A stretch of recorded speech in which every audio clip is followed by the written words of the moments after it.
Surprise! She screamed, bursting through my French doors like a tornado in a sequin dress, her rounded belly leading the charge into my anniversary party. I'm pregnant with your husband's baby, and we're getting married next month. The champagne flute slipped from my fingers, crystal exploding against the marble floor of my Beacon Hills home. Before we dive back in, let us know in the comments where you're watching from. And if this story resonates with you, don't forget to subscribe, because tomorrow's story is something truly special I can't wait to share. 37 guests. 37 carefully selected friends, family members, and colleagues who had gathered in my backyard garden to celebrate 15 years of what I thought was a perfect marriage to Jonathan Westfield. 15 years of building a life together, of Sunday morning coffee rituals, of shared dreams about growing old in the house we'd designed together overlooking the valley. The woman standing in my doorway was Amber Sinclair. 26 years old, blonde hair cascading in perfect waves, wearing a dress that probably cost more than most people's rent. She worked at Jonathan's architectural firm as a design consultant, a position he'd created for her 8 months ago, a position I'd helped him budget for because I wanted to support his growing business. The same business I'd helped finance with my inheritance. The same business whose books I managed every month. The same business where I'd noticed some unusual consulting fees lately, but had trusted my husband enough not to question them. Trust. What a beautifully naive concept. "Jonathan," she called out, her voice carrying that particular pitch that makes glassware vibrate. "Come tell everyone the good news, baby." Baby. She called my husband baby, in front of our friends, at our anniversary party, in the garden where we'd exchanged vows 15 years ago. The silence that followed was the kind that makes you aware of every heartbeat, every breath, every bird that suddenly stopped singing. Mrs. Patterson from next door clutched her pearls like they might protect her from the social catastrophe unfolding. My sister Rachel stood frozen with a canapé halfway to her mouth, her eyes wide enough to see white all around the irises. Jonathan appeared from the kitchen carrying the anniversary cake we'd ordered from Delacroix. 3 tiers of vanilla bean with raspberry filling, decorated with sugar flowers that matched the ones in my garden.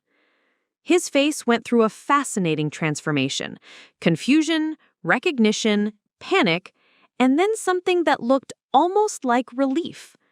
Relief? As if he'd been waiting for this moment? "Jonathan," he said, her voice barely above a whisper, "what are you doing here?" "What am I doing here?" she laughed, the sound sharp enough to cut glass. "I'm announcing our engagement, silly. You said you were going to tell her tonight anyway." She gestured toward me with a manicured hand, the diamond on her ring finger catching the string lights I'd hung myself last weekend. A ring I'd never seen before, a ring that looked suspiciously similar to the one Jonathan had given me for our 10th anniversary, the one he'd claimed was a family heirloom. The cake slipped from Jonathan's hands. 3 tiers of our anniversary celebration splattered across the flagstone patio I'd had installed as a surprise for his 40th birthday. The sugar flowers scattered like casualties across the stones. "Jonathan," I said, my voice steady despite the earthquake happening inside my chest. "Perhaps you'd like to explain?"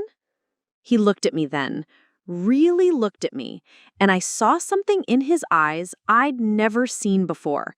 Not shame, not regret, calculation.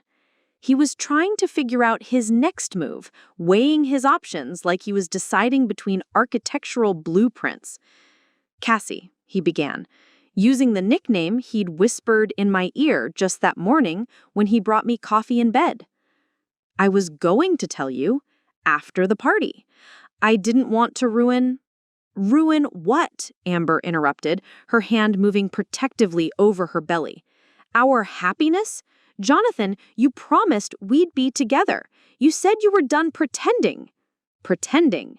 15 years of marriage, and she called it pretending? I looked around at our guests. My college roommate Jasmine stood near the rose bushes, her face a mask of horror. My business partner David had his phone out, probably already typing messages to warn other friends about the drama unfolding. Jonathan's brother Michael looked like he wanted to disappear into the hedges.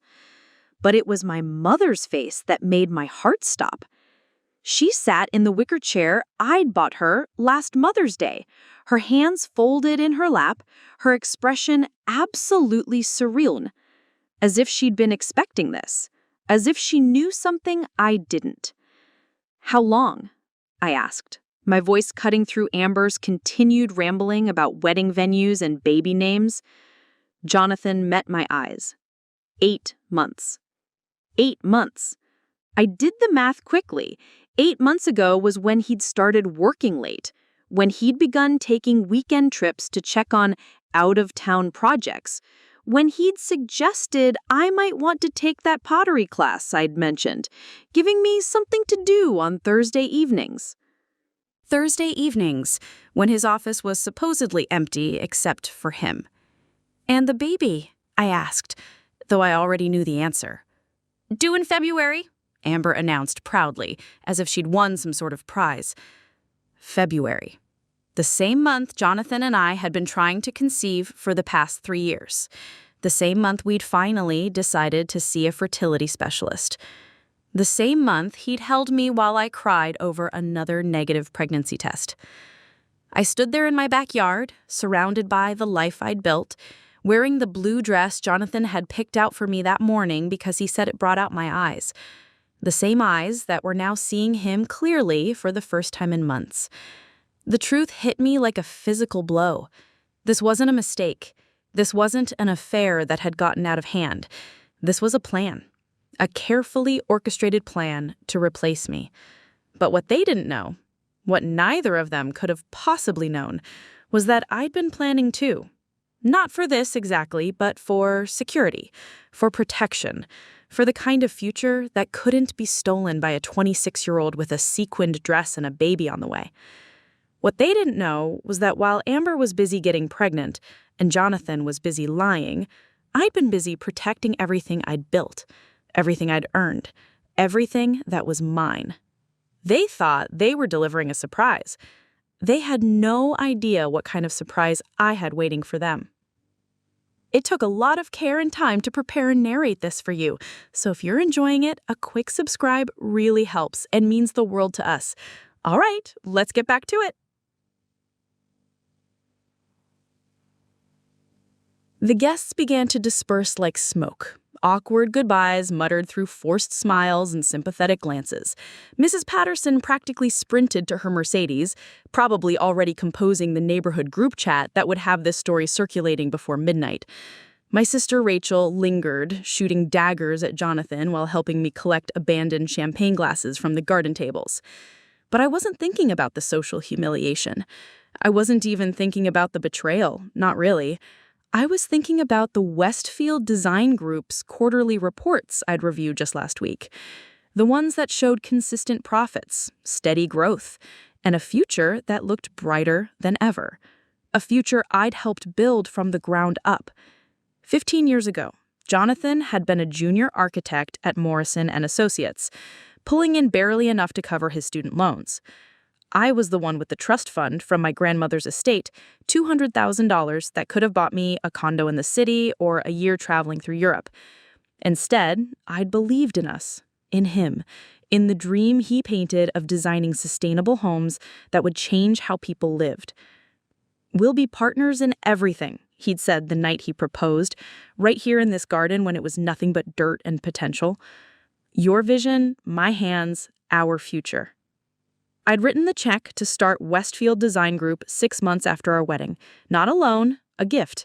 Because that's what you do when you love someone. You invest in their dreams and call them shared dreams. I'd also been the one to secure our first major client through my college connections. Miranda Blackthorne needed a custom home in the Hillcrest district, something modern but warm, sustainable but luxurious. That project launched Jonathan's reputation and led to 3 more referrals before the year was out. While he designed, I managed the business side. Contracts, invoices, tax planning, client relations. I'd learned QuickBooks and project management software. I'd networked at charity galas and dinner parties, turning conversations about art and wine into discussions about architectural innovation. I even took a real estate course so I could better understand property values and zoning regulations. The Beacon Hills house we lived in, I'd found the lot, negotiated the purchase, and managed the construction while Jonathan focused on making it beautiful. My name was on the deed alongside his, something I'd insisted on not out of distrust, but out of practicality. We're building this together, I told him. It should belong to both of us. But Westfield Design Group was different. That was Jonathan's baby, his vision, his professional identity. I'd been content to be the silent partner, the woman behind the man, the support system that kept everything running smoothly. Content. What a quaint concept that seemed now. Amber had made herself comfortable on my patio furniture, scrolling through her phone like she was checking reviews for a restaurant. She'd kicked off her heels and was wiggling her toes like she owned the place. Her bag, a designer purse I recognized from the boutique downtown, sat open beside her, spilling out prenatal vitamins and appointment cards from Dr. Helena Morse's office. Dr. Morse, the same fertility specialist Jonathan and I had consulted 3 months ago when I'd suggested we might need help conceiving. The same doctor who'd run expensive tests and prescribed supplements and scheduled follow-up appointments we never made because Jonathan had suddenly become too busy with work. So, Amber said without looking up from her phone, I'm thinking we should probably talk about logistics.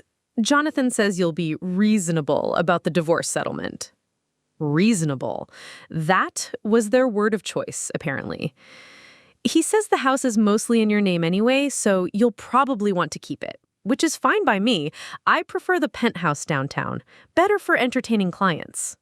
The penthouse downtown.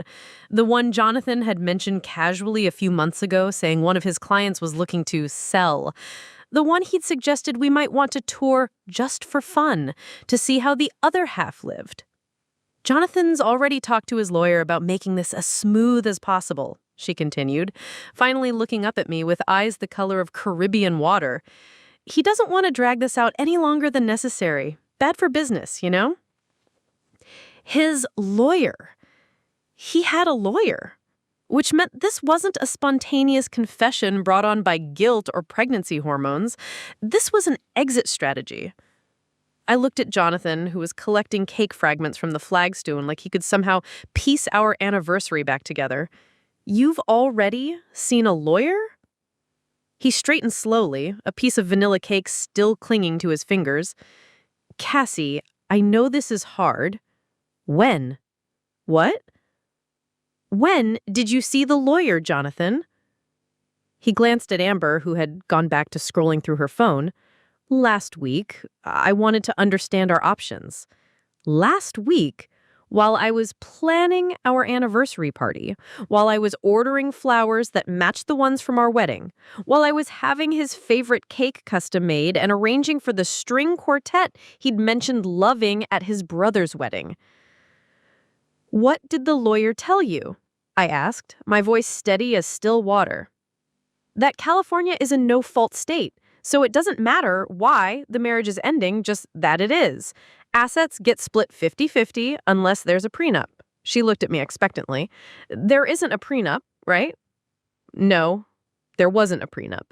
Because 15 years ago, I'd believed that love was enough protection, that trust was better than contracts, that planning for divorce while planning a wedding was like planning for failure.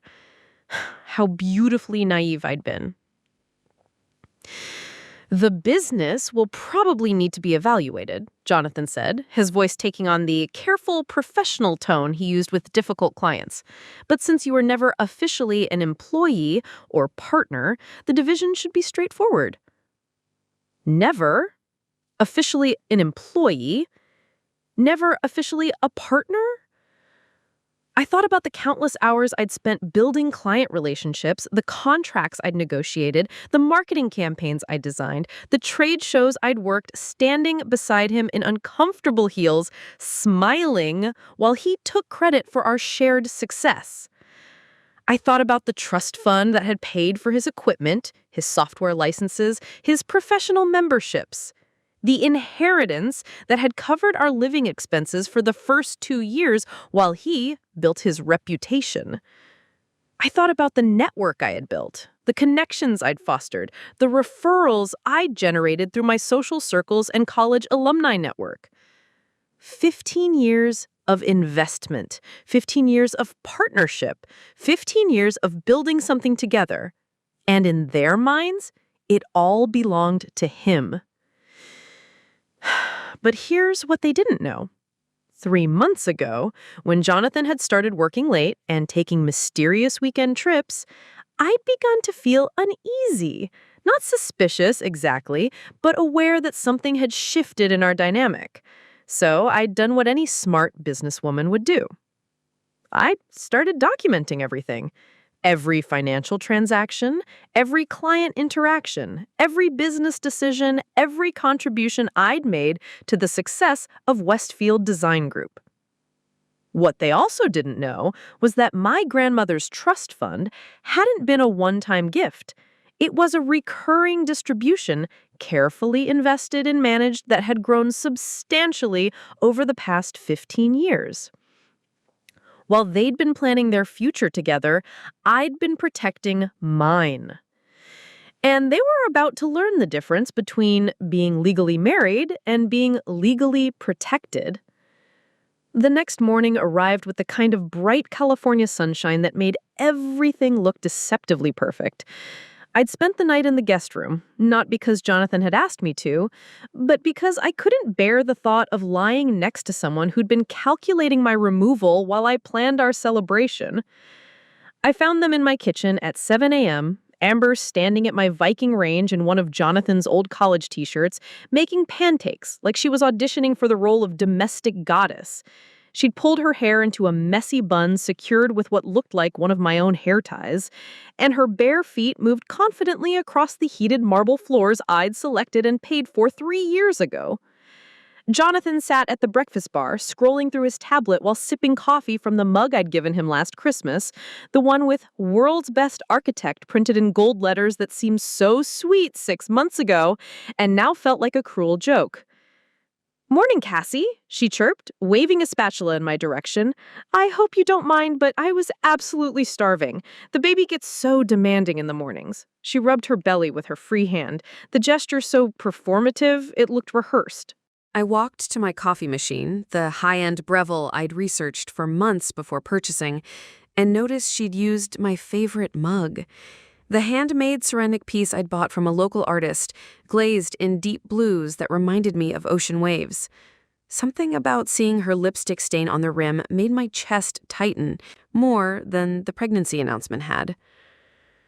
"We need to talk about timelines," Jonathan said without looking up from his tablet.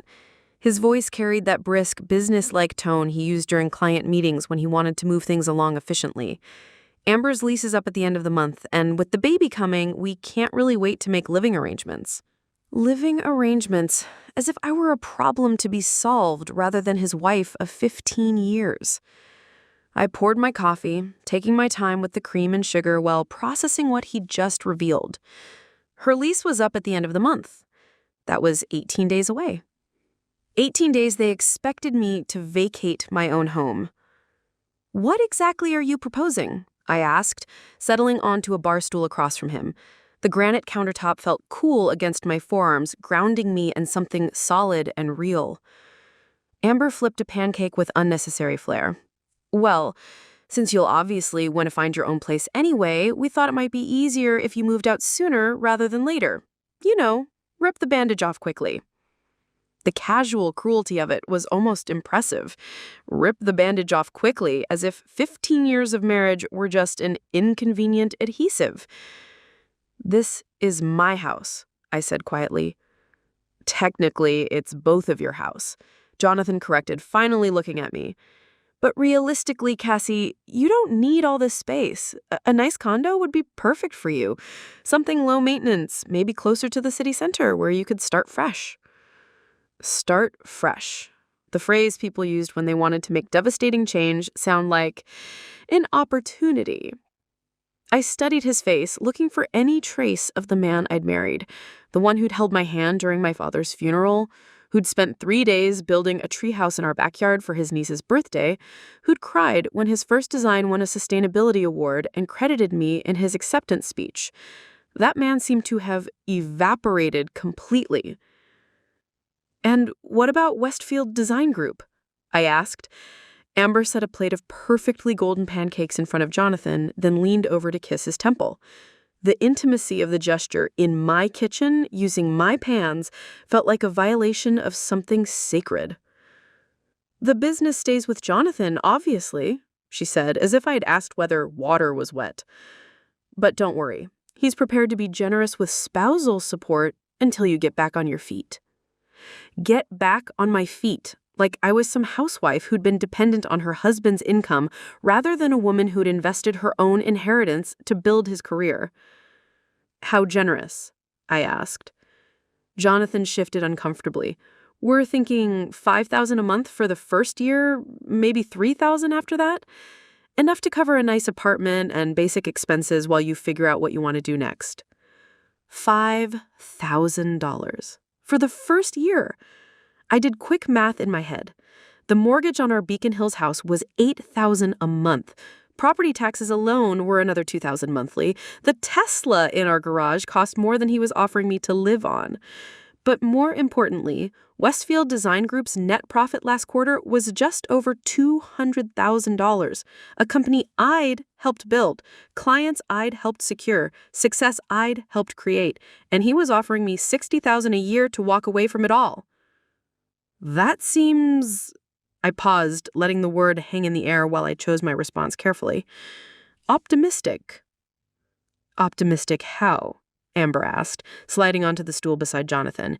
She'd made herself a plate too and was cutting her pancakes into precise little squares like a child might. Optimistic that any judge would approve such a settlement, I said calmly. California is a community property state. Assets acquired during marriage get split 50-50, including business assets. Jonathan's jaw tightened. The business was my vision, my work. Built with my money, I interrupted gently. Grown through my connections, managed with my organizational skills for 15 years. Amber laughed, the sound sharp and dismissive. You're not seriously going to try to claim half of Jonathan's business. You're not even an employee. There it was again, that phrase, as if my lack of an official title meant my contributions didn't exist. I reached into my purse and pulled out a folder I'd prepared the night before, while they thought I was wallowing in my guest room. Inside were copies of bank statements, wire transfer receipts, and a detailed spreadsheet I'd been maintaining for years. This is the initial investment, I said the first page across the counter. $200,000 from my grandmother's trust, used to purchase equipment, software, and fund the first year of operations. Jonathan glanced at the papers, his expression tightening. This is the ongoing financial support, I continued, adding another page. Average of $30,000 per year in living expenses, covered by my separate inheritance income, allowing business profits to be reinvested rather than used for household costs. Amber had stopped eating, her fork suspended halfway to her mouth. And this, I said, placing the final document on the counter, is a client list with source annotations. You'll notice that 47% of Westfield Design Group's revenue over the past 5 years came from clients I referred or relationships I developed. The kitchen fell silent, except for the hum of the refrigerator and the distant sound of sprinklers starting up in the garden. Jonathan finally spoke, his voice strained. Cassie, that's not how business partnerships work. You're absolutely right, I agreed. Business partnerships require partnership agreements, legal documentation, official recognition of contributions, and profit-sharing arrangements. I stood up, collecting my papers and sliding them back into the folder. What we had was a marriage. And in a marriage, everything built together belongs to both parties equally. The house, the business, the assets, the future earnings potential. Amber was staring at me like I'd suddenly started speaking a foreign language. So when you talk about me taking $5,000 a month and walking away from everything I helped build, you're not being generous. You're attempting theft. I walked toward the kitchen door, then paused and looked back at them. Jonathan, you mentioned you'd already spoken to a lawyer. I think it's time I spoke to one too. The last thing I saw before leaving the kitchen was the look that passed between them. Not love or solidarity, but the first flicker of panic. They expected me to be reasonable, to be grateful for their crumbs, to accept their narrative that I was just the wife, not the partner.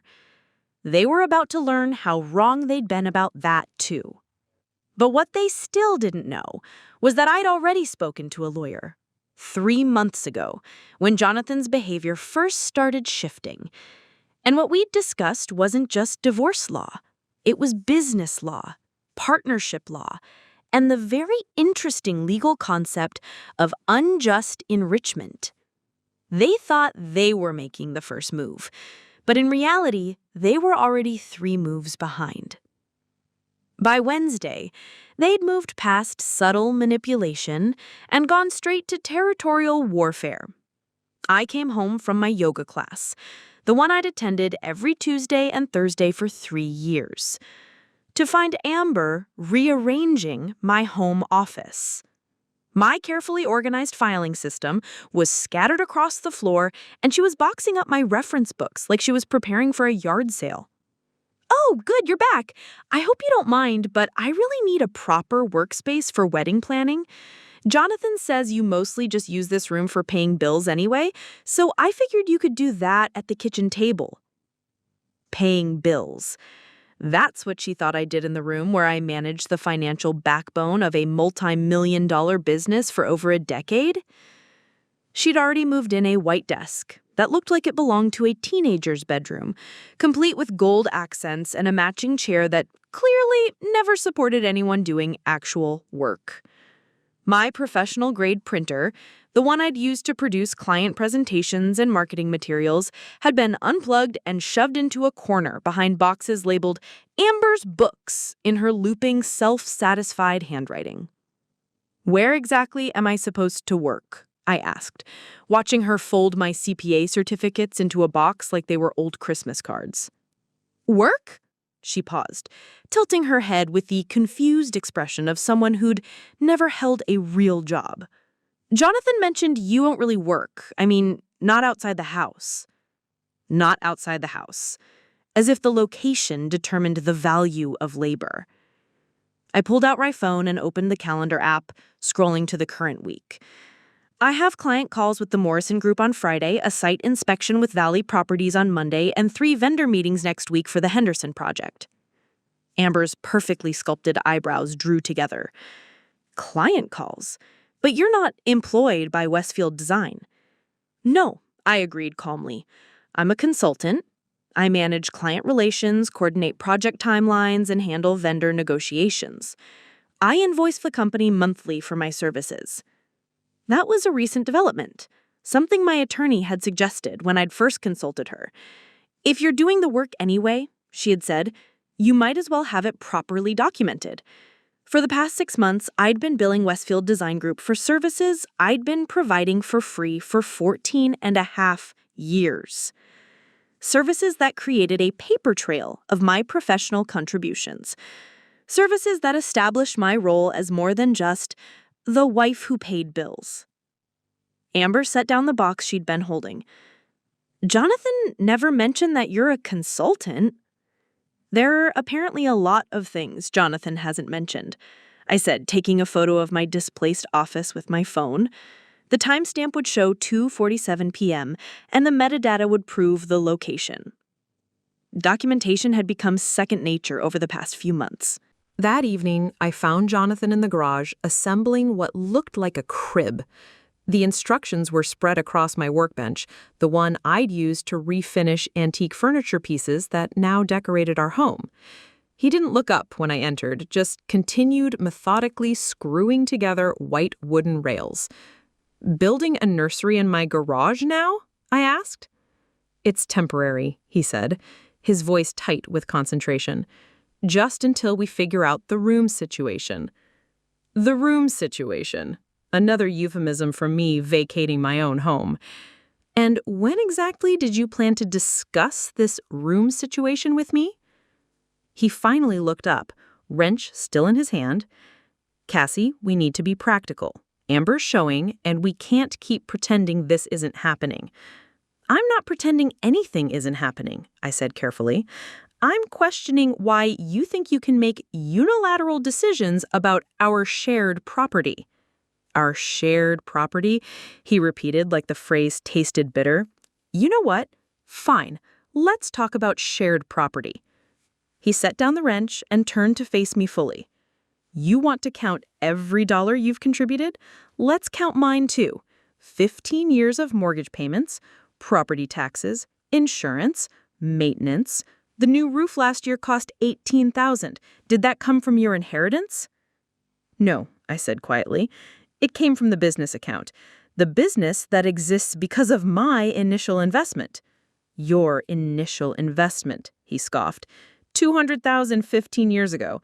Do you know what that business is worth now? The client contracts alone are valued at over $3 million. $3 million.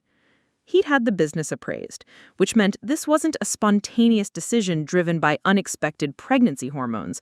This was a calculated extraction plan, and he'd been working on it long enough to get professional valuations. "When did you have it appraised?" I asked. He hesitated, realizing he'd revealed more than he intended. "It was routine, for insurance purposes." "What insurance policy requires a business valuation of $3 million? The garage fell silent, except for the hum of the electric car charger and the distant sound of Amber's voice on the phone in the house, apparently discussing flower arrangements with someone. "You've been planning this for months," I said, the pieces clicking together with uncomfortable clarity. "The appraisal, the lawyer consultation, probably even the pregnancy timing." "Don't be ridiculous," Jonathan said, but his voice lacked conviction. "Am I being ridiculous? Or am I finally paying attention?" I pulled out my phone again and opened a text thread with my sister, Rachel. "Hey," I typed, "can you come over? I need a witness for something." Jonathan's eyes narrowed. "A witness for what?" "For the conversation we're about to have about my immediate departure from this house." "I never said immediate." "Amber's lease ends in 15 days. You've set up a nursery in my garage. You've had my business appraised without my knowledge. What part of this timeline isn't immediate?" My phone buzzed with Rachel's response. "On my way, 20 minutes. Jonathan ran his hair through his hair, a gesture I'd once found endearing and now recognized as a tell.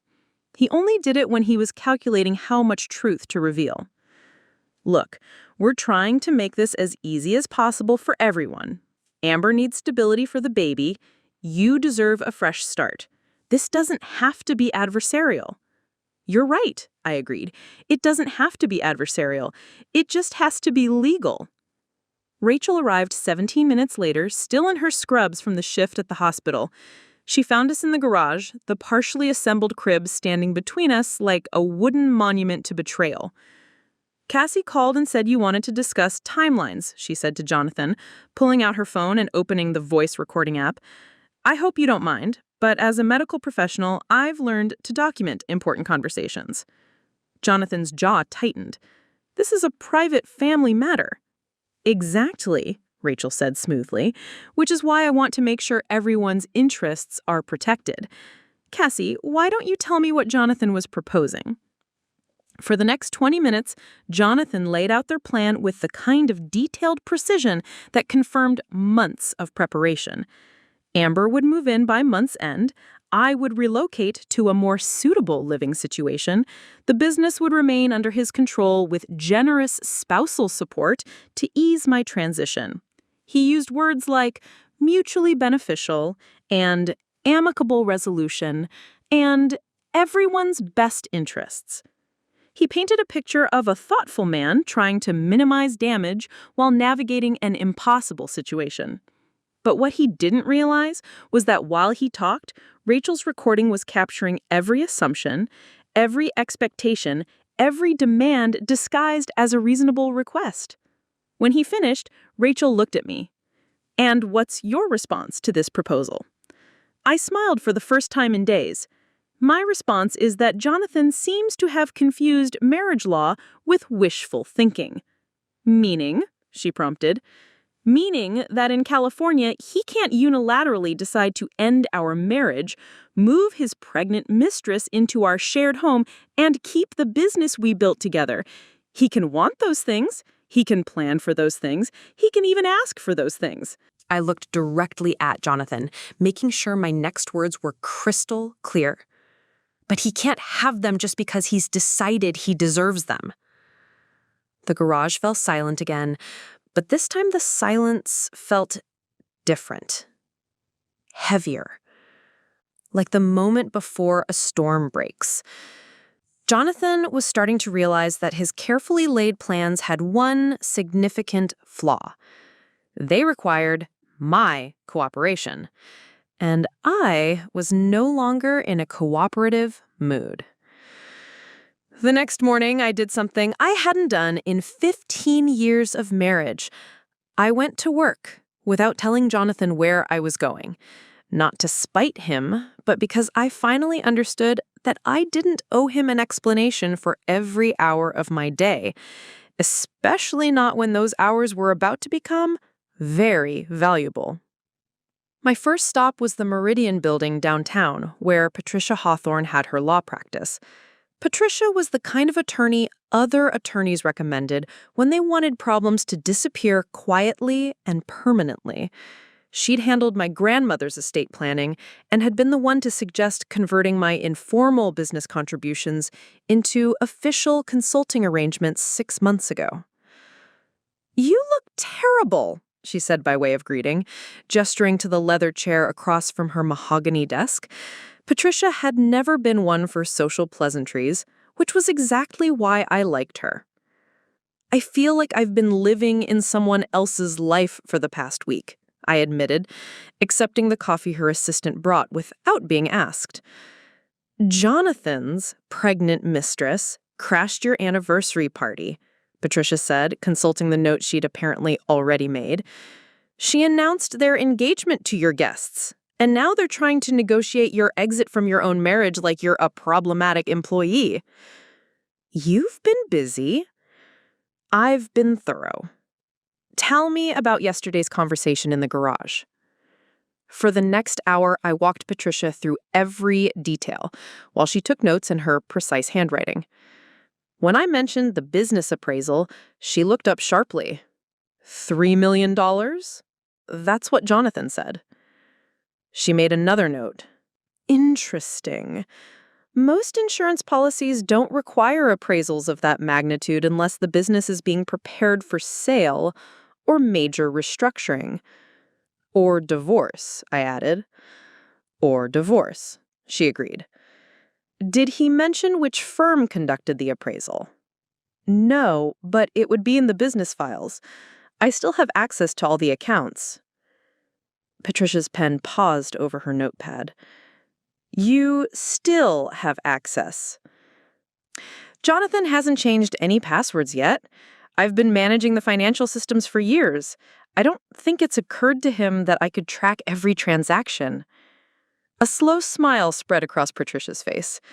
"Cassandra, please tell me you've been documenting everything." I reached into my purse and pulled out a thick manila folder. Every bank statement, every wire transfer, every invoice, every client contract for the past 6 months, plus 15 years of tax returns showing my financial contributions. "And the consulting invoices we discussed?" "All paid and documented. 6 months of official billing for client relations, project coordination, and business development services." Patricia opened the folder and began scanning the documents.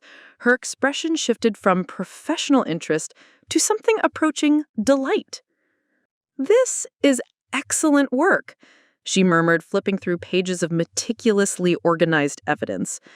"You've essentially created a paper trail proving your role as an unofficial business partner. Is that enough? It's a start, but I need you to do something that might feel uncomfortable." "What?" "I need you to keep documenting everything, but don't change your behavior yet. Let them continue making assumptions about your compliance. The more they act like they've already won, the stronger our position becomes." Leaving Patricia's office, I felt something I hadn't experienced in weeks: control. Not over Jonathan or Amber or their choices, but over my own response to those choices. For the first time since the anniversary party, I had a strategy that extended beyond surviving each day. My next stop was Westfield Design Group's office in the Creative District. The building was one I'd helped Jonathan choose 3 years ago when the business had grown large enough to need proper workspace. I'd negotiated the lease terms and designed the interior layout, balancing professional aesthetics with functional workflow. The receptionist, Megan, looked surprised to see me. "Oh, Mrs. Westfield. Mr. Westfield didn't mention you'd be coming in today." "Just picking up some files," I said, maintaining the casual tone I'd perfected over years of managing client relationships. "He's at the Henderson site until 3.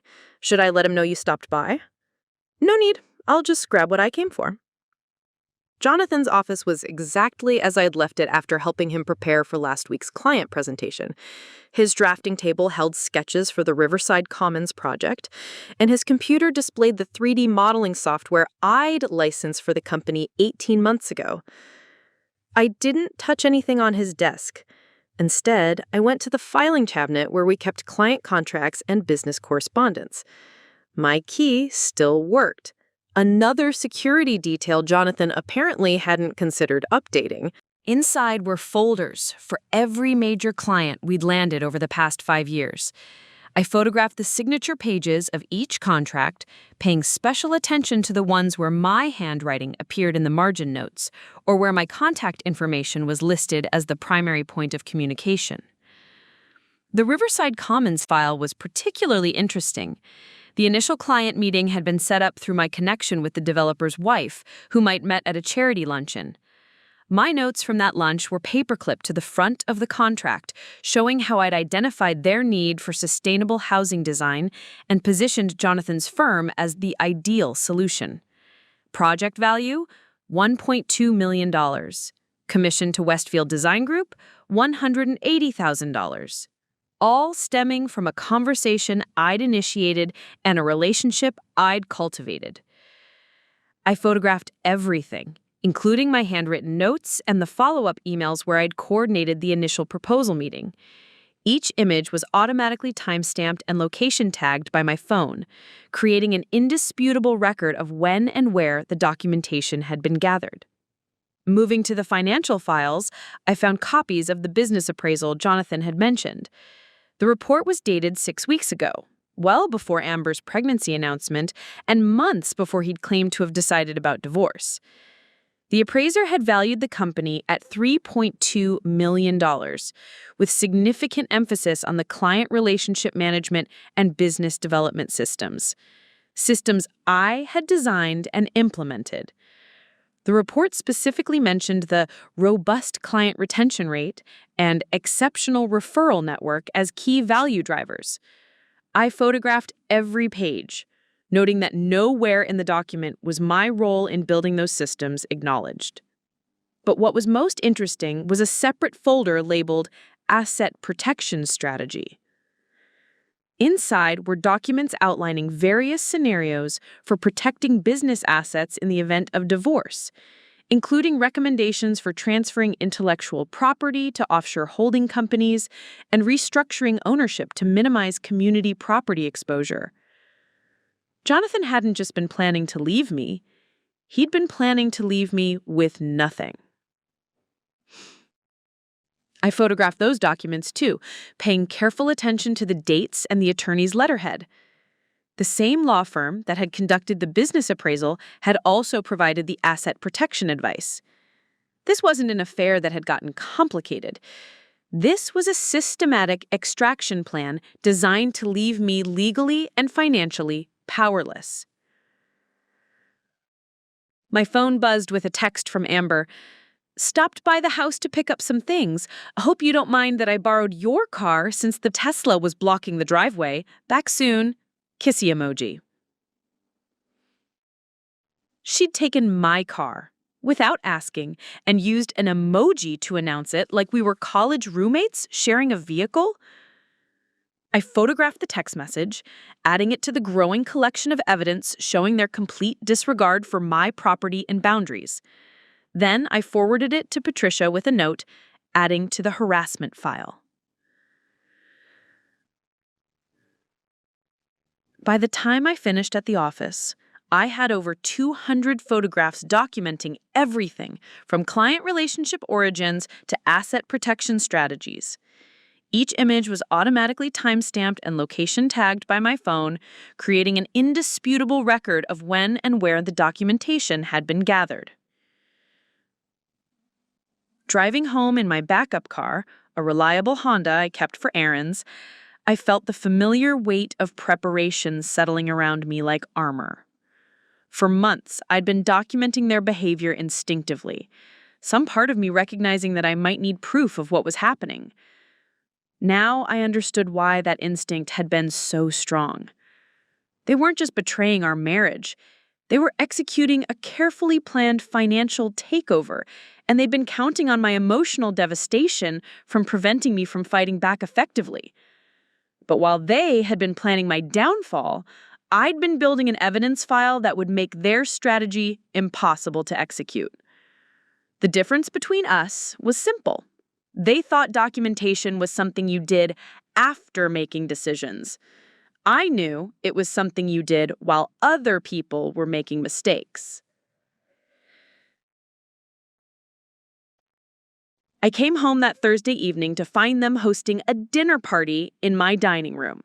Not a quiet meal between the two of them, but an actual party with 6 guests seated around my antique mahogany table, using my grandmother's china and drinking wine from my carefully curated collection. Amber had answered my front door wearing a flowing maternity dress that probably cost more than most people's monthly rent, her hand resting on her belly in that practiced gesture that seemed designed to remind everyone of her condition. "Cassie, perfect timing. We're just having a few friends over to celebrate the engagement." The engagement. Their engagement. Being celebrated in my home, at my table, with my belongings. "I didn't realize we were entertaining tonight," I said, setting my purse on the console table where a bouquet of white roses now sat. Flowers I hadn't purchased, arranged in a vase I didn't recognize. "Oh, it was last minute. Jonathan's business partner flew in from Portland, and I thought it would be nice to introduce him to everyone properly." Business partner. I paused in the doorway, processing that phrase. Jonathan didn't have a business partner. He was the sole owner of Westfield Design Group, a fact that had been carefully structured to protect both the business and our personal assets. The dining room buzzed with conversation and laughter. I recognized some faces, colleagues from the architectural community, a few clients I'd personally cultivated relationships with. Others were strangers, probably Amber's friends who'd been recruited to fill out the guest list and make the evening feel more legitimate. Jonathan stood at the head of the table, carving what looked like a very expensive roast, playing the role of gracious host with the kind of confidence that suggested this wasn't his first performance in this particular production. "Everyone," he announced, looking up as I entered, "you remember my wife, Cassandra." Wife. Present tense, as if the woman carrying his child wasn't sitting 3 feet away, wearing an engagement ring. "Cassie," called Miranda Blackthorne from her seat near the window. Miranda had been one of our first major clients, and I'd maintained our relationship over the years through holiday cards and occasional coffee meetings. Amber was just telling us about the wonderful changes coming to the business. Changes to the business. I smiled politely and took the empty chair someone had apparently saved for me at the far end of the table, as far from Jonathan as the seating arrangement allowed. "What kind of changes?" I asked, accepting the glass of wine Amber poured for me from a bottle I definitely hadn't opened. "Well," Amber said, settling back into her chair with the satisfied air of someone sharing exciting news. "Jonathan and I have been talking about expanding the firm's scope, bringing in some fresh perspective, maybe opening a second location." She spoke with the authority of someone who'd been intimately involved in business planning, using phrases like market positioning and brand evolution that suggested this conversation had been happening for weeks, possibly months. "And the financing for this expansion?" I asked, mildly. "Oh, that's the exciting part," said the man I didn't recognize, the supposed business partner from Portland. "I'm bringing substantial backing to the table. We're looking at a complete restructuring that will take Westfield design to the next level." Restructuring. That word again? I took a sip of wine, an excellent Cabernet that I definitely hadn't purchased, and studied the faces around my table. Everyone seemed genuinely excited about these plans, which meant they'd been presented as positive developments rather than the systematic dismantling of everything I'd helped build. "When did all this planning happen?" I asked Jonathan directly. "It's been in development for a while," he said, not meeting my eyes. "I wanted to wait until everything was more concrete before discussing it." More concrete. Like the pregnancy that had been announced at our anniversary party, like the engagement that was being celebrated in our dining room, like the business appraisal and asset protection strategy I'd discovered in his office files. "And my role in this restructured company?" I asked. The table fell quiet. 6 people suddenly became very interested in their dinner plates, leaving Jonathan to navigate the awkward territory of explaining how his wife fit into his future business plans.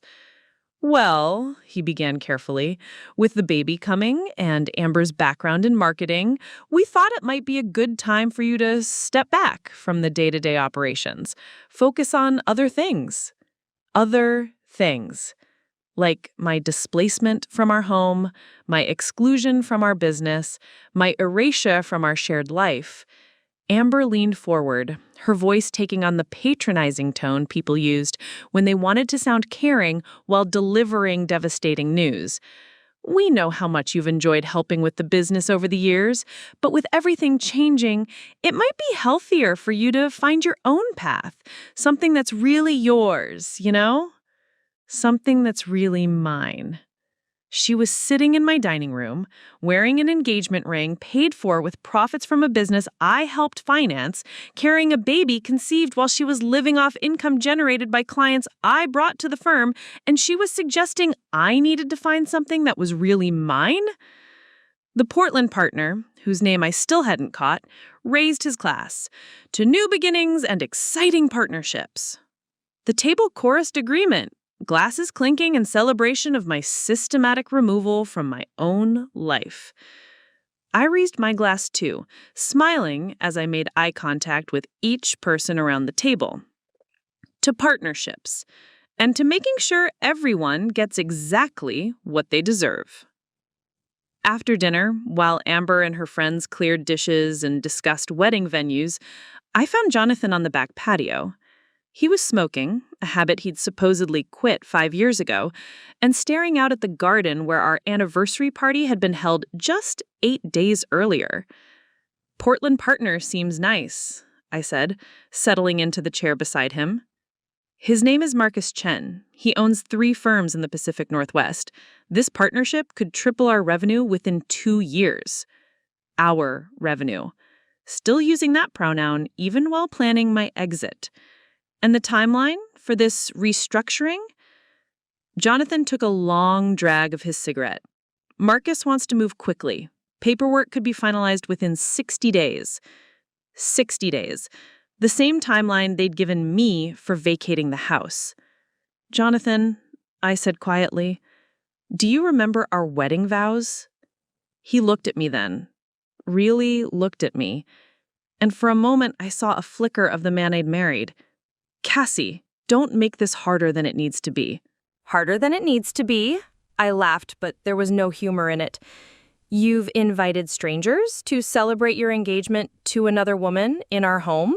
You're restructuring the business we built together to exclude me completely. You've planned my entire exit from our shared life without consulting me once. How exactly could I make this harder? By fighting it, he said simply. By refusing to accept that things have changed. You're right, I agreed. Things have changed, but not the way you think they have. I stood up, brushing off my dress, the blue one he'd complimented that morning when this had still felt like a marriage worth saving. Jonathan, you've made one critical miscalculation in all your careful planning. What's that?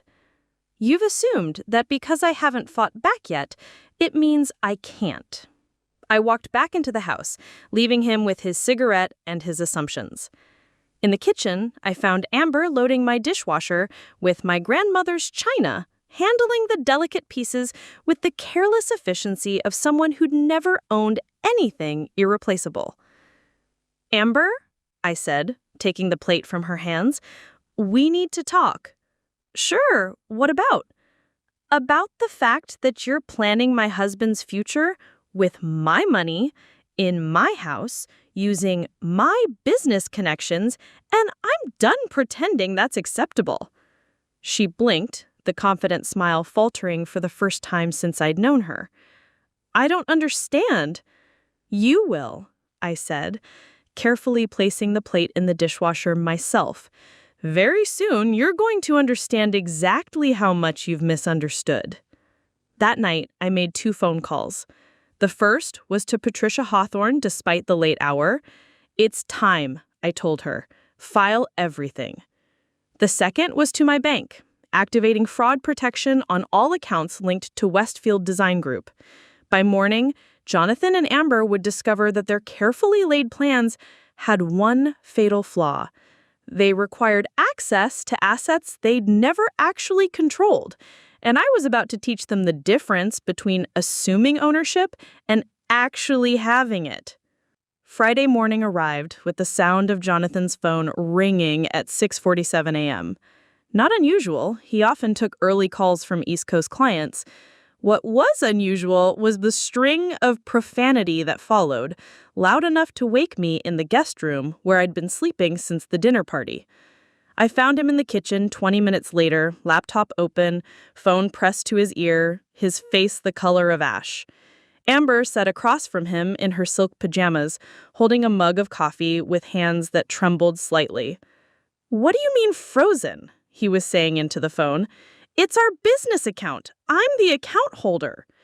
I poured myself coffee from the machine I'd purchased 3 years ago, using the mug I'd bought myself last week after Amber had claimed my favorite one. Neither of them acknowledged my presence, too focused on whatever crisis was unfolding on the other end of Jonathan's phone call. "What do you mean, fraud alert? Who initiated—" Another pause, longer this time. His eyes found mine across the kitchen. "I see. And what documentation would be required to lift this freeze?" I sipped my coffee and watched him navigate what was clearly his first encounter with financial institutions that actually followed proper security protocols. After he hung up, the kitchen fell silent, except for the hum of the refrigerator and the distant sound of sprinklers cycling through the garden irrigation system I programmed myself. "The business accounts are frozen," he said finally. "Frozen how?" Amber asked, her voice an octave higher than usual. "Fraud protection. Someone called the bank yesterday and reported suspicious activity. Now they need documentation from all account signatories before releasing any funds." All account signatories. For 15 years, I'd been the secondary signatory on every Westfield Design Group account, a practical arrangement since I managed the financial side of operations. What Jonathan had apparently forgotten was that secondary signatories had the same protective rights as primary account holders. Who would call in a fraud alert? Amber asked, though her eyes suggested she already knew the answer. Jonathan's gaze never left my face. Someone with intimate knowledge of our normal transaction patterns, someone who would know which activities look suspicious, like large wire transfers to offshore consulting firms, or sudden changes in payroll designations, or attempts to liquidate business assets without proper board approval. "We don't have a board," Jonathan said. "Actually, we do." I pulled out my phone and opened the email app, scrolling to a message I'd received from Patricia's office at 11:47 p.m. the night before. As of yesterday evening, Westfield Design Group is officially restructured as a limited liability company with a 2-member board of directors. "That's impossible," he said. "It's California law. Any business with multiple stakeholders operating in community property can be restructured to protect all parties' interests, especially when one party demonstrates intent to diminish another party's rightful ownership." I forwarded him the email. Check your messages. You should have received official notification of the corporate restructuring, along with a request to attend an emergency board meeting this afternoon. Amber grabbed Jonathan's phone before he could, scrolling through his inbox with the frantic energy of someone realizing their carefully laid plans were crumbling in real time. "Emergency board meeting?" she read aloud. "Agenda items include review of unauthorized business partnerships, evaluation of asset protection strategies, and formal documentation of all intellectual property ownership claims." She looked up at me, confusion and anger warring across her features. "You can't just restructure someone else's business." "I can't restructure someone else's business," I agreed. "But I can protect my own interests in a business I helped build, finance, and operate for 15 years, especially when I have documentation proving systematic attempts to defraud me of my rightful ownership stake." Jonathan's phone rang again. This time it was Marcus Chen, the Portland partner whose expansion plans now faced the minor obstacle of frozen accounts in corporate restructuring. "I need to take this," Jonathan said, stepping onto the patio. Through the glass doors, I could see him pacing, his free hand gesturing wildly as he tried to explain to Marcus why their 60-day timeline had suddenly become impossible. Amber remained at the kitchen counter, staring at her phone like it contained answers to questions she didn't know how to ask. "This is insane," she said finally. "You're destroying his business out of spite." "I'm protecting our business from theft," I corrected. "There's a difference." "Our business? You're not even an employee." I pulled out my laptop and opened a folder labeled Corporate Documentation. Inside were copies of every consulting invoice I'd submitted over the past 6 months, every contract I'd negotiated, every client relationship I'd managed. Invoice 2024-001, Client Relationship Management for Riverside Commons Project. 40 hours at $250 per hour. Total, $10,000. Paid by Westfield Design Group on March 15th. Amber's face went pale. $250 an hour? Market rate for business development consulting in the architectural sector. Invoice 2024-002, Vendor Coordination and Project Timeline Management. 62 hours at the same rate. Total, $15,500. Paid April 20th. I scrolled through 6 months of detailed billing records. Total consulting fees paid by Westfield Design Group to Cassandra Westfield Consulting, $137,000. All properly documented, all legally contracted, all establishing my role as a professional service provider rather than a spouse doing favors. Jonathan never mentioned a lot of things, like the business appraisal he commissioned 2 months ago, or the asset protection strategy he developed with his attorney, or the systematic plan to restructure the company to exclude me from ownership. Through the patio doors, I could see Jonathan's conversation with Marcus becoming increasingly animated. Whatever Marcus was saying, it clearly wasn't what Jonathan wanted to hear. "You're going to ruin everything," Amber said, her voice cracking with what might have been tears or rage. "I'm protecting our business from theft," I replied. "There's a difference." Our business? You're not even an employee. I closed my laptop and stood up. The board meeting is at 2 o'clock this afternoon at Patricia Hawthorne's office. As a 50% stakeholder in Westfield Design Group, LLC, your attendance is required. 50%? Amber gasped. Community property law. In California, assets acquired during marriage belong equally to both spouses. The only question was whether my contributions constituted active partnership or passive support. Thanks to 6 months of consulting invoices and 15 years of documented involvement, that question has been definitively answered. I walked toward the door, then paused and looked back at them. Oh, and you might want to start looking for alternative living arrangements. The board will be voting this afternoon on whether to allow non-stakeholders to reside in company-owned properties. This house isn't company-owned, Jonathan said. Actually, thanks to the business restructuring, it is. Turns out when you're planning to hide assets from your spouse, it's important to be very careful about which name those assets are titled under and how those assets were originally financed. I left them sitting in the kitchen of what they were just beginning to realize might not be their kitchen much longer. The countdown they'd given me had become a countdown they couldn't escape, and they were just starting to understand how little time they had left. At 1:15 p.m., I sat in Patricia Hawthorne's conference room, watching her arrange documents with the methodical precision of a surgeon preparing for a complex operation. Across the mahogany table, 3 empty chairs waited for Jonathan, Amber, and whoever Jonathan had managed to hire as legal representation on 12 hours' notice. They'll try to claim the restructuring was done without proper notification, Patricia said, sliding a thick folder toward me. That's why we have certified mail receipts, email delivery confirmations, and documentation showing Jonathan received notice through multiple channels.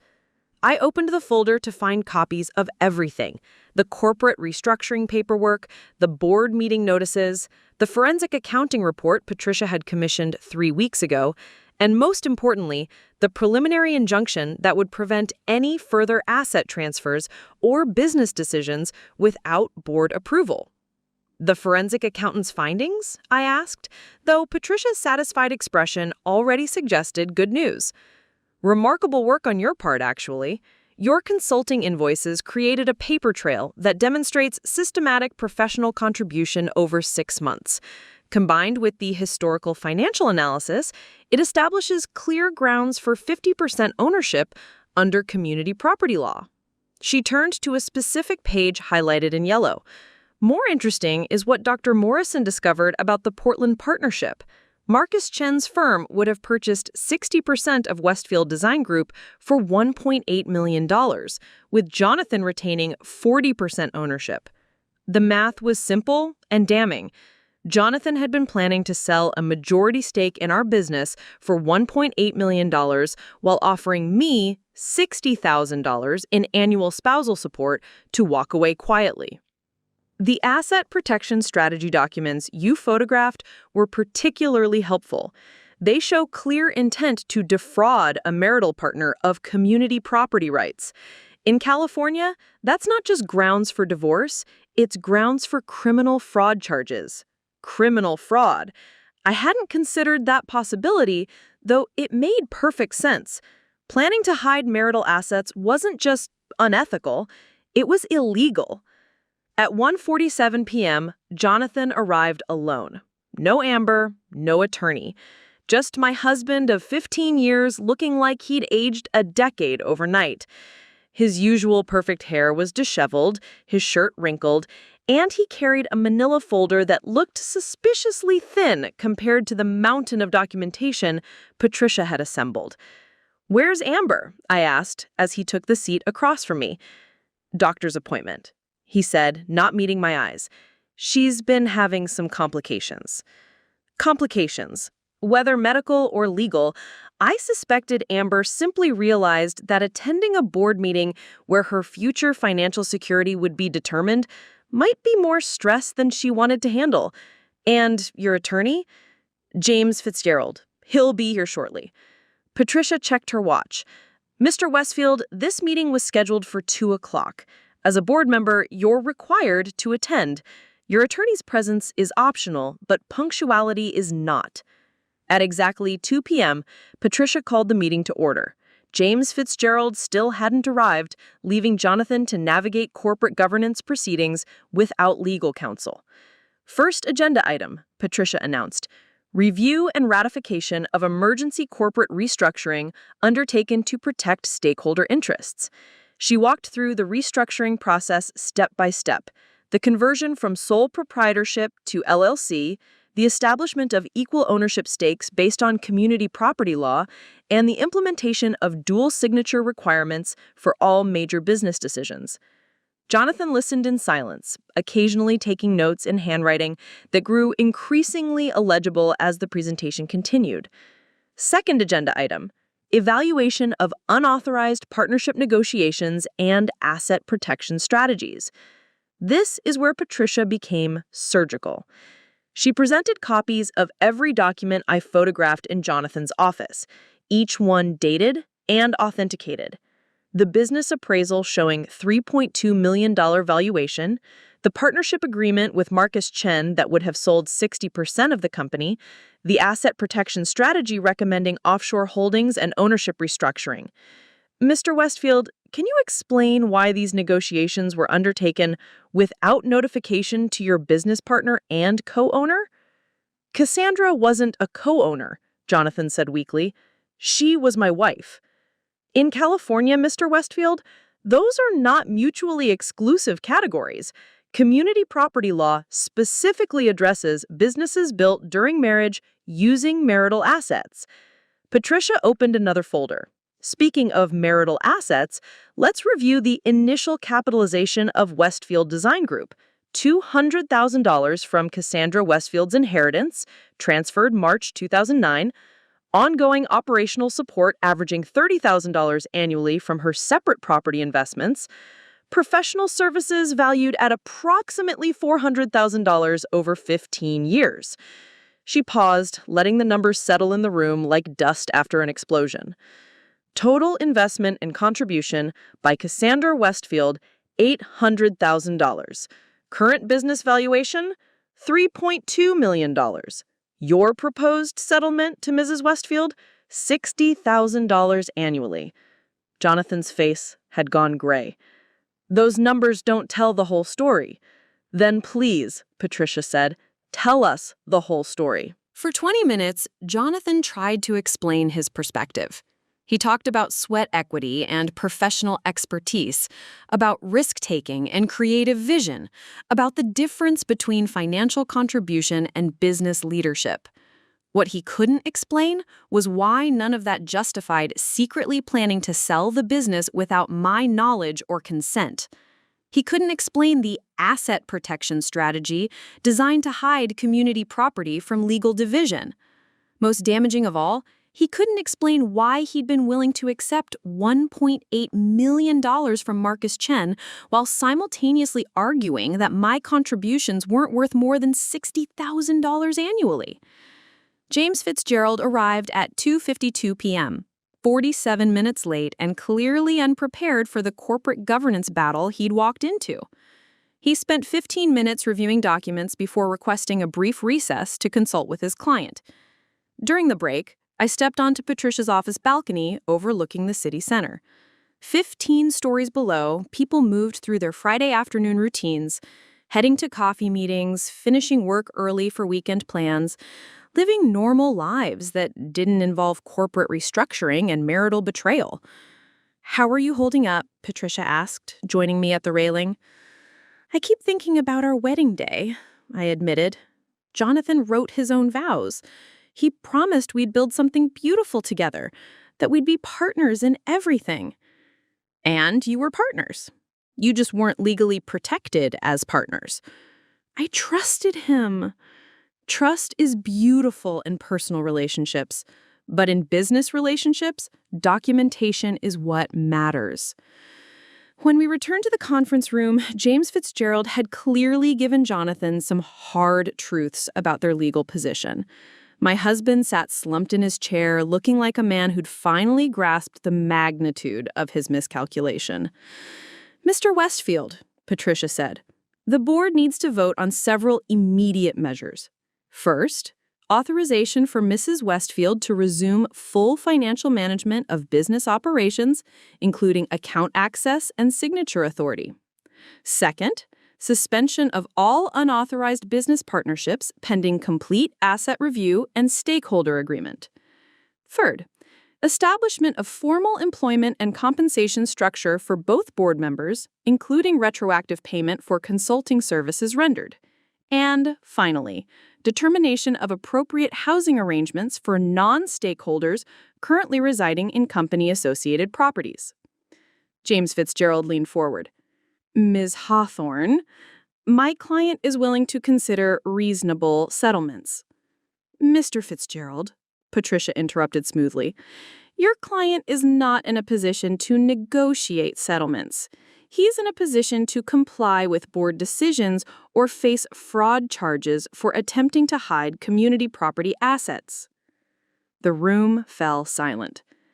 Jonathan stared at his hands while James Fitzgerald reviewed the forensic accounting report with expressions that cycled through surprise, concern, and what looked like professional embarrassment.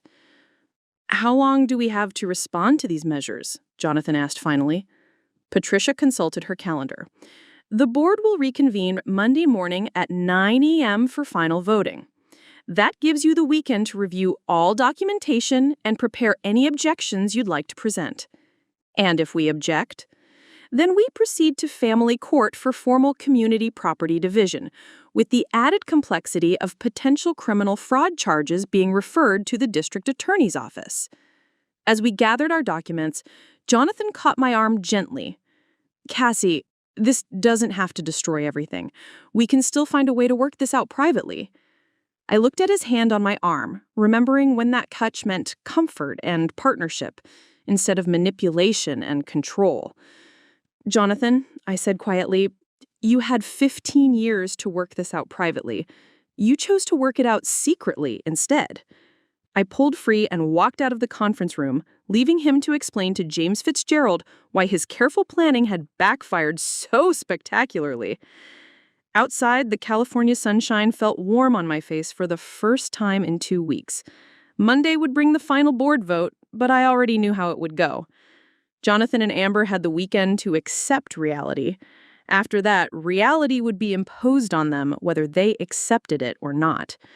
Monday morning arrived gray and cold, one of those rare Los Angeles days when the marine layer refuses to burn off and the city feels suspended in uncertainty.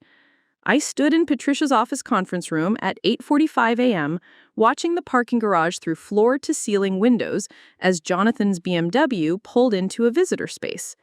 He sat in his car for a full 3 minutes before getting out, probably steeling himself for what everyone involved knew would be his complete capitulation.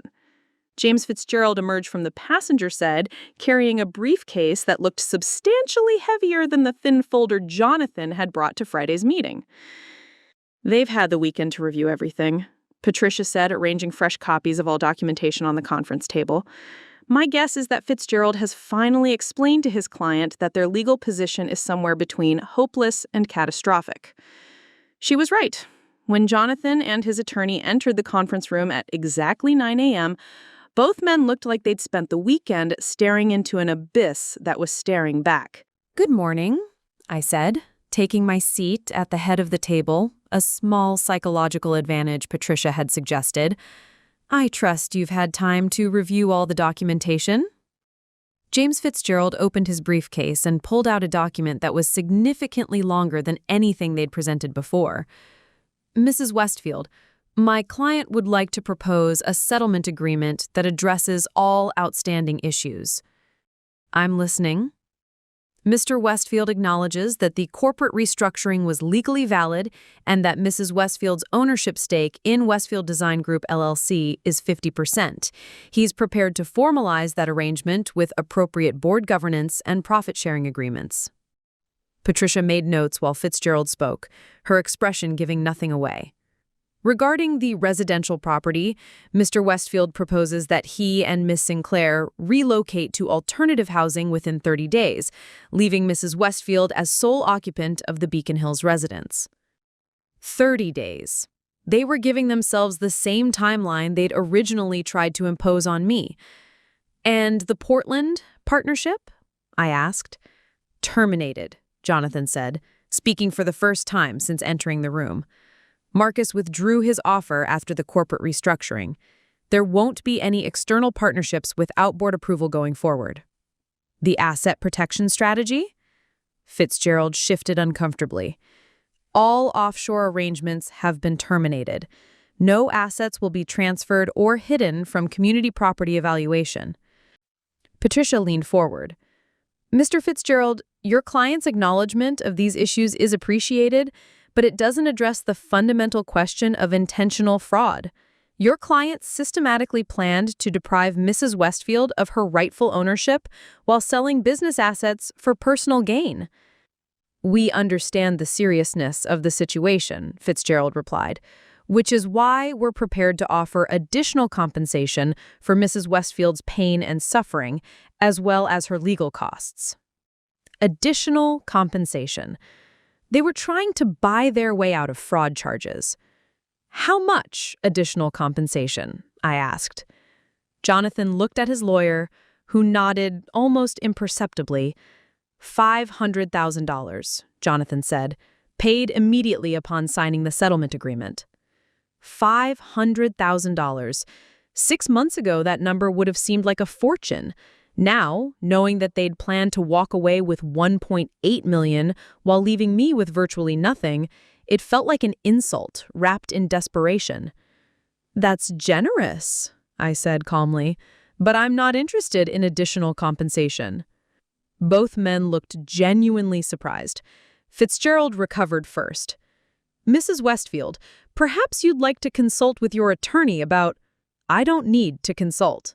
I'm not interested in being paid to forget that my husband of 15 years planned to steal everything we built together. I'm interested in justice. The room fell silent except for the sound of traffic 15 stories below and the soft hum of the building's ventilation system. Patricia opened her own briefcase and pulled out a document I hadn't seen before. Gentlemen, Mrs. Westfield has authorized me to present her counteroffer. She slid copies across the table to both men. Mrs. Westfield will accept the 50% ownership arrangement with full board voting rights and veto power over all major business decisions. She will assume primary management responsibility for client relations, financial operations, and business development, the roles she's been performing unofficially for 15 years. Fitzgerald was already reading, his expression growing more concerned with each paragraph. Mr. Westfield will retain creative and design responsibilities, but will have no authority to enter into partnerships, sell assets, or make financial commitments without written approval from the board. That's impossible, Jonathan said. I can't run a business under those restrictions. You're not running a business, Patricia replied smoothly. You're participating in a business that Mrs. Westfield will be running. There's a difference. She turned to the next section. Regarding personal assets, Mr. Westfield will vacate the Beacon Hills residence within 14 days. The property will remain in Mrs. Westfield's sole possession, as it was purchased primarily with her separate property funds and maintained through her ongoing investment income. 14 days, Jonathan asked. We said 30. You said 30. I'm saying 14. The same timeline you gave me when you wanted me out of my own home. Patricia continued reading. Mr. Westfield will receive spousal support in the amount of $3,000 monthly for a period of 2 years to assist with his transition to reduced circumstances. The irony was perfect. $3,000, half of what he'd originally offered me, paid from the business I would now control. This is vindictive, Fitzgerald said. This is proportional, Patricia replied. Your client planned to keep $1.8 million while leaving Mrs. Westfield with $60,000 annually.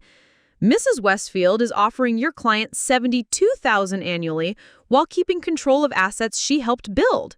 The mathematics of fairness would suggest she's being remarkably generous."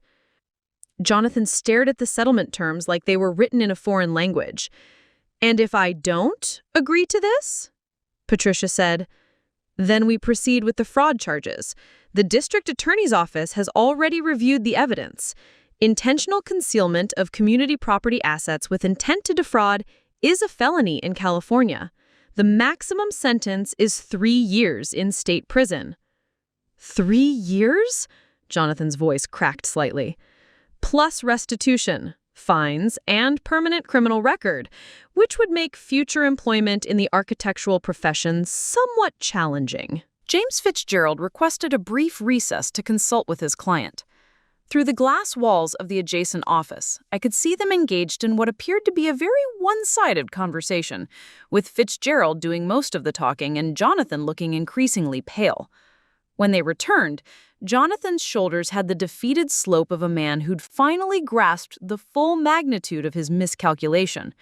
"We'll need to review the specific language," Fitzgerald said, "but my client is prepared to accept the general terms of Mrs. Westfield's offer." "Excellent," Patricia said. "We can finalize the documentation by close of business today. The criminal referral will be withdrawn upon signing, and the new corporate structure will take effect immediately." Jonathan looked across the table at me. "Cassie, I know this seems harsh, but maybe after some time passes we could—" "Jonathan," I said quietly, "there is no after some time passes. There's no reconciliation or second chances or working things out. You made your choices. Now you get to live with the consequences." He nodded slowly, like a man accepting a terminal diagnosis. At 4:30 p.m., both parties signed the settlement agreement. By 5 p.m., the new bank signature cards were processed, giving me full control of all business accounts. By 5:15 p.m., I was officially the managing partner of Westfield Design Group, LLC, with Jonathan relegated to employee status. Walking to my car, I felt something I hadn't experienced in 2 weeks: complete control over my own life. Not just survival, but victory. Not just protecting what I'd built, but claiming full ownership of it. Jonathan and Amber had 14 days to find new living arrangements. They had exactly the same amount of time they'd tried to give me to rebuild my entire existence. The difference was that when I'd faced that timeline, I was innocent of wrongdoing. They were getting exactly what they'd planned to give me, minus the part where they kept everything I'd worked for. Justice, it turned out, had a certain mathematical precision that felt deeply satisfying. 6 months later, I stood in my home office, the same room Amber had tried to convert into her wedding planning sanctuary, reviewing quarterly reports that showed Westfield Design Group, LLC had its most profitable quarter in company history. Without the distraction of secret partnerships and asset protection schemes, we'd landed 4 major projects, including the sustainable housing development that would become the firm's signature achievement. The morning sun streamed through windows I'd had professionally cleaned after Jonathan and Amber moved out, casting warm light across the mahogany desk where I now conducted business as the managing partner of a company I'd helped build, that never officially owned. Until now. Jonathan had found a modest apartment in Culver City, close enough to the office for his reduced role, but far enough from Beacon Hills that we rarely crossed paths outside of business meetings. He arrived at work each morning with the punctuality of someone who understood that his employment depended on his performance, not his surname. Our professional relationship had settled into something surprisingly functional. He designed beautiful spaces. I managed everything else. The difference was that now his creative genius had proper business structure supporting it, and my contributions had legal recognition protecting them. The Henderson residential project, the one that I'd initiated through my charity luncheon connection, was featured in Architectural Digest last month. The article praised the seamless integration of sustainable design with luxury amenities, and specifically mentioned Westfield Design Group's exceptional client relations and project management capabilities. My phone buzzed with a text from Miranda Blackthorne. "Saw the AD feature. Gorgeous work. When can we discuss the second Hillcrest property?" Second Hillcrest property. Another seven-figure project that would come through my network, managed by my systems, contributing to profits I now had legal rights to claim. I'd learned something important about justice over the past 6 months. It wasn't just about punishment. It was about restoration, about putting things back in proper balance, about ensuring that contributions were acknowledged and rewards were proportional to investment. Amber had moved back to her parents' house in Orange County 3 months ago. The pregnancy had progressed normally, but the relationship had not survived the transition from secret affair to acknowledged reality. Apparently, Jonathan wasn't nearly as charming when he was paying spousal support and living in a one-bedroom apartment as he was when he was planning to inherit half of my life's work. She'd tried calling me twice, once to apologize, once to ask if I might be willing to provide a character reference for her job applications. I declined both requests politely but firmly. Some bridges, once burned, were meant to stay that way. Rachel stopped by every Thursday for our standing dinner plans, a tradition that had evolved naturally after the legal proceedings concluded. Last week, she'd brought champagne to celebrate the AD feature. "You know what I love most about all this," she said, raising her glass in the same dining room where Amber had once celebrated her engagement to my husband. "What's that?" The Beacon Hills house felt different now, too. Not smaller without Jonathan's presence, but more intentional. I'd redecorated the master bedroom in deep blues and soft grays, colors that made me feel calm instead of trying to please someone else's aesthetic preferences. The home office had been reorganized with proper filing systems and technology that supported my role as managing partner rather than invisible contributor. Most importantly, the mortgage was paid from business profits I controlled rather than courtesy payments from someone who'd rather I didn't exist. Patricia Hawthorne had become more than my attorney. She'd become a friend and business advisor. Over lunch last month, she'd reviewed the firm's financial projections and suggested we consider opening a second office. "You've proven that your client development and relationship management skills are the real value drivers for this business," she'd said. "Jonathan's design work is excellent, but design talent can be hired. What you bring, the trust, the network, the strategic thinking, that's irreplaceable." A second office, expansion, growth based on my strengths rather than despite them. The irony wasn't lost on me that Jonathan's betrayal had forced me to claim ownership of capabilities I'd been giving away for free. His attempt to steal my contributions had resulted in those contributions being legally recognized and financially rewarded. My phone rang, interrupting my quarterly review. The caller ID showed a number I didn't recognize, though the 503 area code suggested Oregon. "Cassandra Westfield?" "Mrs. Westfield, this is Marcus Chen. We met briefly at your home a few months ago." Marcus Chen, the Portland partner whose expansion plans had been derailed by corporate restructuring and fraud investigations. "I remember. How can I help you?" "I've been following Westfield Design Group's recent projects. The work is exceptional, and I understand you're now managing partner." "That's correct." "I'm calling because my original assessment of the firm's potential hasn't changed. If anything, the new management structure makes it more attractive as a partnership opportunity." I leaned back in my chair, processing this unexpected development. "What exactly are you proposing?" "A legitimate partnership this time. 50-50 ownership of a new entity combining my Pacific Northwest client base with your California operations. Full transparency, equal investment, shared profits." "And Jonathan's role in this partnership?" "Jonathan would be lead designer for California operations, reporting to the partnership board. His creative work is valuable, but the business leadership clearly belongs with you." I found myself smiling. 6 months ago, Marcus Chen had been planning to buy majority control of my business while I was systematically excluded from ownership. Now he was proposing equal partnership with me as the recognized business leader. "That's an interesting proposition," I said. "I'd need to review detailed terms, of course." "Of course. I've prepared a comprehensive proposal. Nothing hidden, nothing assumed, everything documented." Everything documented, the phrase that had become my personal motto. "Send me the proposal. I'll review it with my attorney and get back to you within 2 weeks. After hanging up, I walked to the window overlooking the garden where my anniversary party had been held exactly 7 months ago. The roses were blooming again, fuller and more vibrant than they'd been last spring. Sometimes destruction make room for better growth.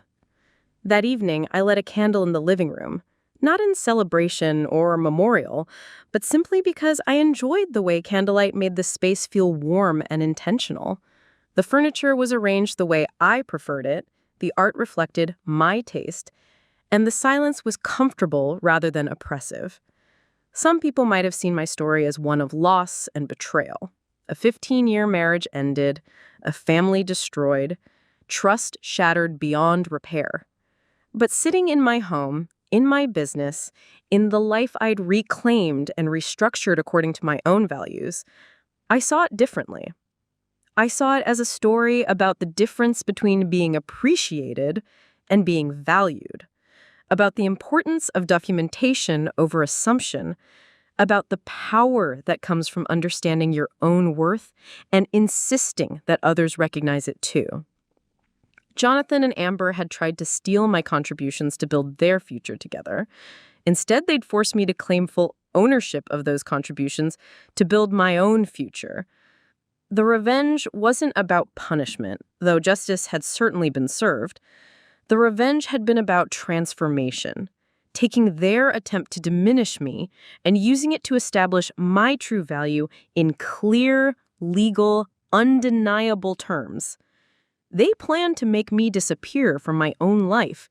Instead, they made me the central figure in a business and a future that were genuinely mine. Some victories don't need an audience. They just need to be real. And as I sat in the peaceful quiet of my home, reviewing expansion plans for my company while planning my own terms for the future, I knew this victory was as real as it could possibly be. The best revenge, it turned out, wasn't getting even. It was getting everything you'd earned. Legally protected, properly documented, and impossible to take away. Justice had a way of working out, if you were patient enough to build your case and brave enough to present it. And sometimes, if you were very lucky, it worked out better than you'd ever dared to hope. Coming up next, you'll see 2 more stories we handpicked just for you. If this one struck a chord, you're going to love what's next. Tap to keep the journey going.